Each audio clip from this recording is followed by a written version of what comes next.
los vericuetos históricos del signo.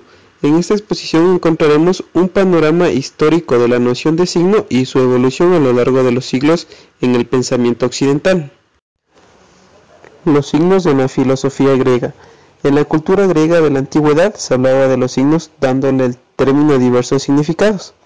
Entre estos significados tenemos al médico Hipócrates, que para referirse a los síntomas de una enfermedad usaba la palabra semeión, que quería decir signo. Por otra parte, el filósofo Parménides indicaba como signos las pruebas de verificación de algún hecho.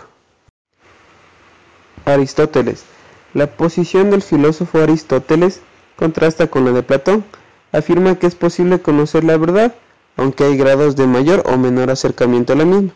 Entre la verdad y el error puede haber un espacio de incertidumbre, de verosimilitud o de opiniones.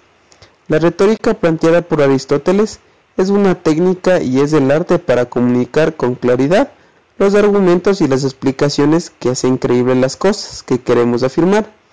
En su retórica, escrita hacia el año 350 a.C., Aristóteles afirma que es posible conocer la realidad mediante los signos que tenemos de ella.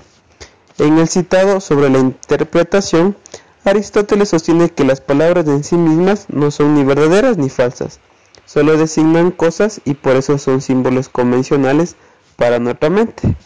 Al inicio de esta célebre obra sobre la interpretación se encuentra una excelente definición. Las expresiones orales son símbolos y las palabras escritas son símbolos de las palabras habladas, pero todas ellas son signos, son conceptos mentales igual para todos los hombres, de la misma manera que las cosas que la lengua reproduce son las mismas.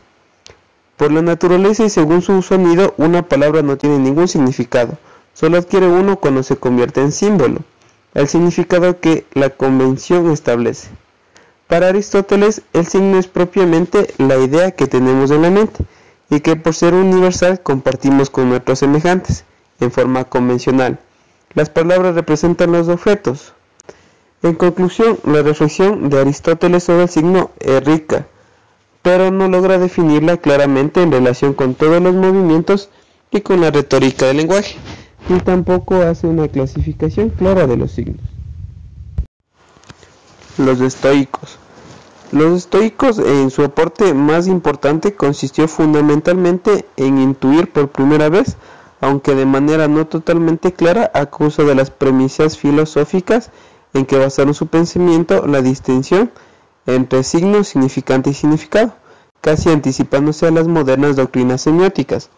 Los estoicos se refieren al signo lingüístico como un ente portador de un doble componente. Estos componentes serían las palabras en cuanto a expresión dicha y el componente de las mismas. Para los estoicos, el signo tiene entonces un espesor débil, representa un ente imperfecto e inmaterial. Su percepción es solo mental y por tal motivo representa un estado de cosas transitorio, aunque es innegable que dentro del marco de la lógica estoica tiene validez semiótica. San Agustín, 354 y 430, nacido en el norte de África cuando esta era una colonia romana. San Agustín fue un pilar importante en la historia de la reflexión sobre el signo. Fue un agudo pensador y trató el tema de signo, sobre todo en las obras El Maestro y la doctrina cristiana. Abordó el tema del lenguaje humano verbal y afirma que en él se hace presente tres elementos: la locución, o sea, la palabra proferida que manifiesta la voluntad de significar algo; la palabra interior, que expresa la vida del alma; y la fuerza recursiva, mediante la cual la palabra hace venir a la memoria las cosas mismas. El signo es toda cosa que, además de la fisonomía que en sí tiene y presenta a nuestros sentidos, hace que nos venga a la mente otra cosa distinta. Así, cuando vemos una huella, pensamos que pasó un animal que la inclinó. Al ver el humo, conocemos que debajo hay fuego. Para San Agustín, los signos, unos son naturales y otros instituidos por los hombres. Los naturales son aquellos que, sin elección ni deseo alguno, hace que se conozca mediante ellos. Otra cosa fue de lo que en sí son. El humo es señal de fuego, sin que él quiera significarlo. Nosotros con la observación y la experiencia de las cosas comprobadas reconocemos que en tal lugar hay fuego, aunque allí únicamente aparezca el humo. Los signos convencionales son los que mutuamente se dan todos los vivientes para manifestar, en cuanto les es posible, los movimientos del alma, como son las sensaciones y los pensamientos. No tenemos otra razón para señalar, es decir, dar un signo, sino al sacar y trasladar el ánimo del otro, lo que tiene en el suyo aquel que dio tal señal.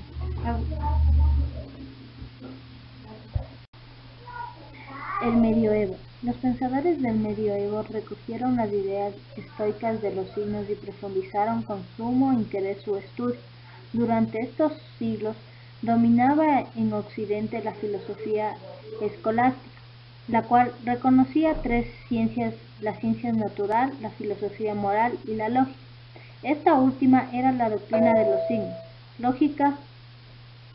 La lógica es principalmente la doctrina de los signos. En sus reflexiones sobre los signos, los pensadores cristianos del medioevo buscaban elementos que manifestaran la verdad de Dios. De ahí su interés en distinguir entre el signo y el referente. Un enunciado es verdadero por la lógica interna que lo sostiene, pero se refiere a algo fuera del mismo. Es la cosa exterior lo que garantiza la verdad de algo. Decía Anselmo de Aosta: una cosa es verdadera cuando existe la cosa en ella enuncia. Podemos decir que la escolástica medieval estaba construida como un saber semiótico global que penetraba todo el pensamiento filosófico. Era una construcción de ideas cuya teoría dominante la constituía la reflexión sobre las representaciones de la realidad. Los estudios modernos sobre los signos provienen de estas raíces filosóficas medievales. Por razones de Tomás de Aquino, 1225-1274. El estudio del lenguaje de Tomás de Aquino estuvo vinculado a su interés por determinar qué son en su núcleo esencial las palabras, vehículos de acceso al conocimiento de la realidad. Sostuvo que las palabras son una realización peculiar del signo y su función consiste en ser vehículo del conocimiento. ¿Y qué es un signo?, dice Tomás. Signo es aquello mediante lo cual alguien llega a conocer algo de otro. Aunque la definición subraya el aspecto cognoscitivo del signo, para Tomás de Aquino el signo abarca un gran número de fenómenos. Son signos las palabras, pero también los brotes de las plantas que anuncian la primavera, o el rubor del rostro que denuncia el sentimiento de vergüenza. En cualquier caso, siempre son las palabras los signos por excelencia. Ellas no son solamente voz, es decir, un sonido, pues también los animales emiten sonidos. Son verbos, palabras, porque poseen un significado simbólico para otro que las oye. En este punto, Tomás sigue a Aristóteles, que consideraba las palabras símbolos que nombraban las cosas. La palabra, entonces, es un símbolo significativo destinado a comunicar conocimiento. Pero esto no es todo. En el signo palabra, Tomás descubre algo que muchos siglos después volvería a analizar Charles Peirce, y es que la palabra externa, es decir, la que se dice y pronuncia, deriva de una palabra previa. El concepto interior, que en un signo inmediato de las cosas escribió Tomás de Aquino, lo hablado es un signo audible de un concepto interior, mientras la palabra externa y hablada tiene una significatividad indirecta. La palabra interna o concepto posee un significado directo e inmediato y ambas son signos. Juan de Tomás de Aquino nació en 1589. Fue un dominico portugués que llegó a ser un eminente profesor de universitario. Las dos obras que éste designó fue De Signis y De Arloqueis. Contienen importantes reflexiones sobre los signos. Estudios han considerado que la semiótica es una problemática autónoma que depende de los demás tipos de conocimiento. Al hablar de la semiótica, hablamos del trabajo de la mente humana. Juan de Santo Tomás observa que el intelecto es conocido por conceptos significativos y son expresados por sonidos significativos, y los instrumentos que usamos para conocer el habla son los signos. Al definir los signos, vemos como los instrumentos que utilizamos para el conocimiento o para la habla.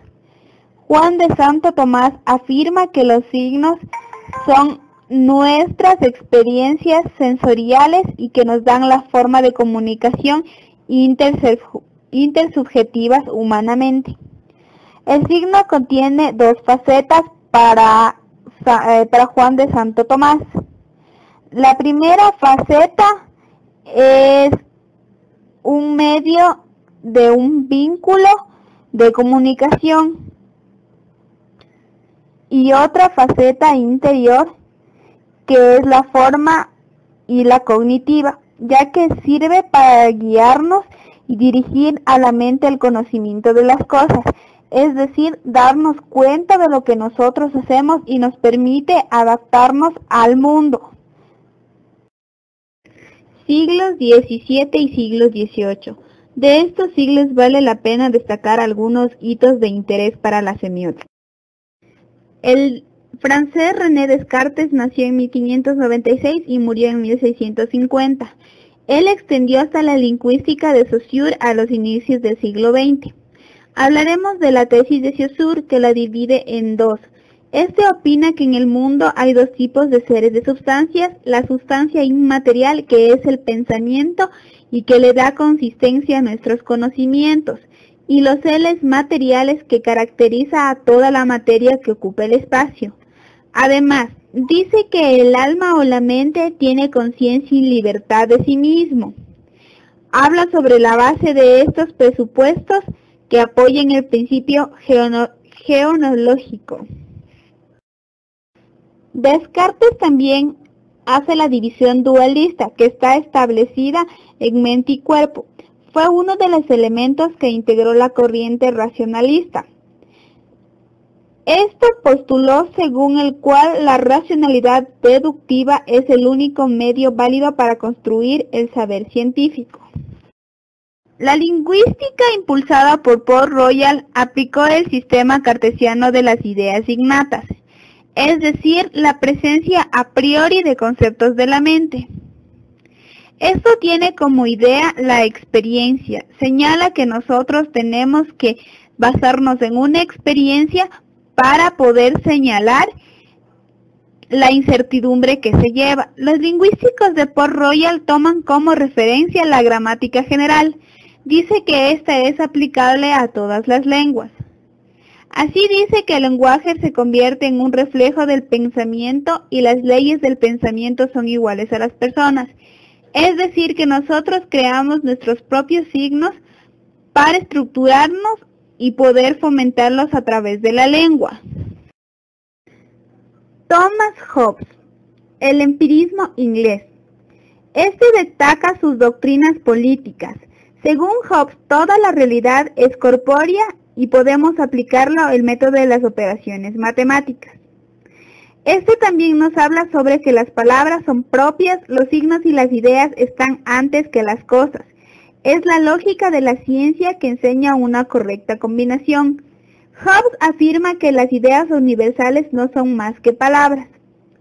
Dice que cualquier signo que se forme en nuestra mente tiene origen en la experiencia que nosotros vivimos y por eso procedemos a la combinación, acabándonos de expresar los fenómenos por medio de las palabras, de un solo objeto o del individuo. John Locke, 1632-1704. John Locke se interesa por el mecanismo del conocimiento humano. Locke arranca desde el punto del conocimiento que proviene de la experiencia, pero de una idea innata. Para Locke, la percepción es el primer paso al conocimiento, la primera operación de nuestras facultades intelectuales. Nos habla de relación entre conciencia interior y el mundo exterior. Los objetos externos proveen la mente de las ideas de las cualidades sensibles. Además, siendo así, que Locke propone que las ideas consisten en ser intermediarias entre la realidad objetiva y la conciencia. Para Luke, los signos que dispone nuestro entendimiento es basado en nuestra experiencia. También dice que las ideas sensibles deben reconocerse debido a que tienen ideas sensibles, incluso que pueden ser abstractas y se usan en todo momento al realizar cosas.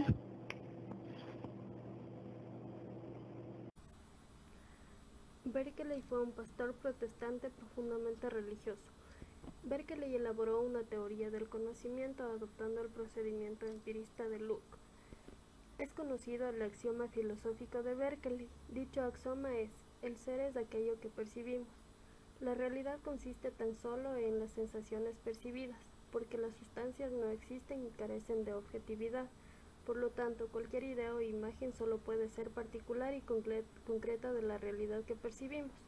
A través del lenguaje y de las palabras expresamos nuestras representaciones, ideas y sensaciones universales de cuanto percibimos del mundo.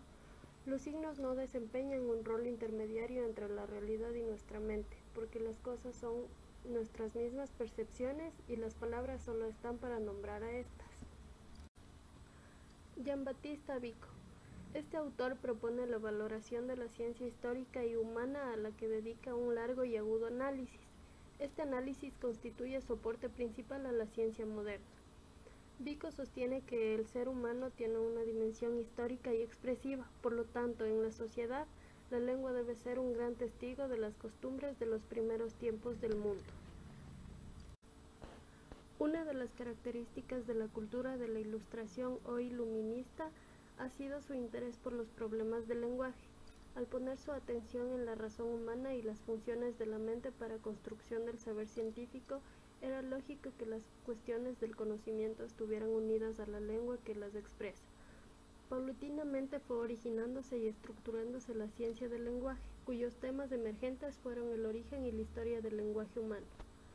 Los iluministas siguieron los principios filosóficos del cartesianismo y el empirismo de la época, proponiéndose inaugurar un mundo nuevo y renovado bajo la luz de la razón. Numerosos iluministas indagaron que el lenguaje verbal y escrito, en conexión con el campo más vasto de los signos en general, se iba formando así lo que más tarde se llamará la ciencia de los signos o la semiótica. Dionís Diderot fue un filósofo iluminista que escribió varias obras acerca de los modos y las formas del lenguaje. Diderot puso de relieve la importancia del lenguaje de los gestos y la fuerza que tiene la comunicación no verbal en las relaciones humanas. Este autor también observó que mientras el lenguaje hablado se desarrolla en una sola dimensión de duración temporal, la expresión no verbal de los ademanes y de los gestos se realiza según las tres dimensiones propias del mundo. En consecuencia, nuestro lenguaje verbal distorsiona de alguna manera la realidad. Christian Wolff. Este filósofo alemán fue un pensador renombrado que marcó la cultura de la época, con un influjo en los estudiantes y además en los cuerpos de muchas universidades. Wolff distinguió tres clases de conocimiento. El primero, que es el histórico, este solo describe las cosas o sucesos. El racional o filosófico, que trata de explicar los hechos, y el último es el matemático, que otorga un grado de mayor certeza. En referencia con el tema del signo, Wolff escribió de signo como un capítulo de sus obras. No aportó novedades al tema, solamente se limitó a considerar que el signo, solo como un elemento técnico de la filosofía artis, el servicio de la gramática y de la retórica. Jean Henry Lambert nació el 26 de agosto de 1728. Fue un matemático, físico, astrónomo y filósofo alemán de origen francés. Nació en Mulhausen y murió en Berlín en septiembre de 1777. Para Lambert, la semiología significa un sistema primario lingüístico que constituye la base de los lenguajes naturales. Él pensaba igual que los demás iluministas. Lambert, al referirse de los signos, proporciona una compleja división de 19 clases o tipos diferentes. También Lambert opinó que la verdad se hace presente al ser formulada y nuestro conocimiento necesita expresarse bajo alguna forma. Étienne Bonnot de Condillac nace el 30 de septiembre de 1714 y muere el 3 de agosto de 1780. Fue un filósofo y economista francés de la Segunda Ilustración, la de los llamados por Napoleón ideólogos. Condillac tenía un pensamiento mecanicista, el cual lo llevó a considerar al conocimiento humano como fruto de un encadenamiento de sensaciones, del cual se derivan también los pensamientos, las ideas y la reflexión. Condillac negó la existencia de la reflexión, segunda fuente de conocimientos aparte de las sensaciones, creando su propia filosofía conocida como sensualismo. Para él, las facultades y las reflexiones vendrían a ser nada más que sensaciones transformadas, y nada habría en el intelecto que no hubiera estado antes en la sensación. Joseph Marie de Gerando fue un filósofo francés que en 1800 publicó un ensayo titulado Sobre los signos y sobre el arte de pensar, considerados en sus relaciones recíprocas. En este libro sostiene, a partir del sensismo de Condillac, que el principio de nuestro conocimiento son las impresiones que las cosas y los objetos exteriores ejercen en nuestros sentidos.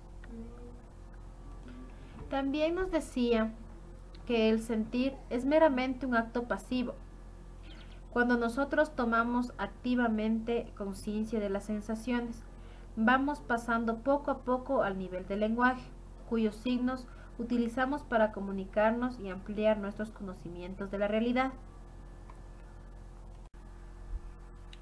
Solo en el siglo XX la semiótica moderna llega a asumir el pensamiento más sólido de Saussure y Peirce. Previos a ellos, los aportes de algunos estudiosos consistieron fundamentalmente en desarrollar las ideas elaboradas en siglos anteriores sobre los signos. Hay un grupo de pensadores alemanes que fueron los que más se destacaron en la reflexión de la temática semiótica. Uno de ellos es Immanuel Kant. Tal vez ha sido un filósofo que más ha influido en la figura semiótica de Peirce, ya que en su adolescencia se dedicaba algunas horas por día a leer sus obras. Sin embargo, Kant no se detuvo mucho a analizar los signos y escribió muy poco al respecto. Fue más bien el conjunto de sus teorías lo que llamó la atención de Peirce. Para Kant, la obra más alta de la memoria creadora es el lenguaje, que por un lado es verbal y por otro es escrito. Los símbolos, en cambio, son aquellos signos como formas de objetos sensibles, están al servicio de las creaciones artísticas y de la belleza de la naturaleza. Como lo simbólico tiene un carácter enigmático y misterioso, es capaz de expresar lo fantástico, lo grandioso y lo sublime que vemos en el arte. Sin embargo, como entre la imagen simbólica y la idea existe cierta connaturalidad, ya que el símbolo va unido al mundo de la naturaleza sensible. Es decir, el símbolo no puede representar perfectamente la idea. Novalis pertenece a la corriente del romanticismo alemán. Este reaccionó con energía contra las pretensiones totalitarias del iluminismo, porque eliminaba la fuerza vitalista del ser humano y su historia. Fue poeta y murió muy joven. Para él los signos y el lenguaje de la poesía, los que dilatan la potencia creadora del pensamiento y permiten develar el mundo, que es una metáfora universal, una imagen simbólica del espíritu humano. Bernard Bolzano fue sacerdote, nació en Praga y fue profesor de la universidad de dicha ciudad. Su aporte a la semiótica consistió en haber elaborado una doctrina sobre los signos y en haber explicado un conjunto de reglas para la creación de los mismos. Pero su teoría no fue muy original, ya que esta teoría fue un poco árida y difícil. Humboldt decía que desde las formas trascendentales nuestra mente puede descender para conocer también las realidades más concretas y tangibles, porque nuestro modo de comprensión está ligado a la construcción de esquemas cognitivos, ya que en base de nuestros conceptos sensibles puros no hay imágenes de objetos, sino esquemas.